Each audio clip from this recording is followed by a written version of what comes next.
Clarification नहीं जनाब speaker, जो सीरियल नंबर 30 पे है, मैंने जो अमेंडमेंट दिया है उसकी सीलियन फीचर में बताना चाह रहा था।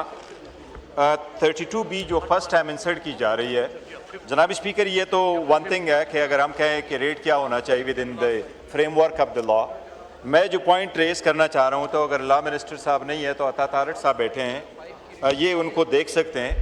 जनाब स्पीकर, जो नया सेक्शन इंसर्ट किया जा रहा है, उस सेक्शन में एवेल्युएशन के लिए और इन्वेस्टिगेशन के लिए, ऑडिट के लिए और लिटिगेशन के लिए ऑडिटर्स लिए जा रहे हैं, और वो सबाबदीद दे रहे हैं ये इख्तियार फेडरल बोर्ड ऑफ रेवेन्यू को कि वो इनको ले लें।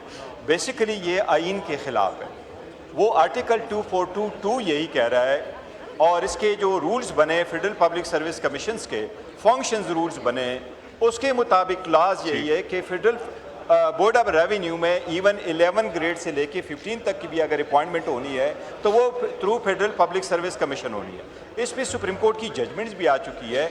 एक मरतबा सीनियर ऑडिटर्स को भी ऐसा ही अपॉइंट किया गया था, और इन्होंने भी उसी वक्त कहा था कि सेल्स टैक्स में हमें सीनियर्स ऑडिटर चाहिए, जिस पर सुप्रीम कोर्ट ने लार्जर बेंच ने फैसला दे दिया, और सुप्रीम कोर्ट ने यह कहा कि अगर आप लेजिस्लेशन करते हैं so with in that framework कर सकते हैं। सेक्शन 70 में, आर्टिकल 70 में जनाब स्पीकर ऑर्डिनरी लेजिस्लेशन होता है, फाइनेंस या मनी बिल जो आर्टिकल 80 में आता है, कॉन्स्टिट्यूशनल अमेंडमेंट 239 में आता है। तो ये लॉ सुप्रीम कोर्ट की जजमेंट की इजाज़त नहीं है, ये आर्टिकल 242 की वायलेशन है, ये क्लास इसमें ऐड नहीं किया जा सकता।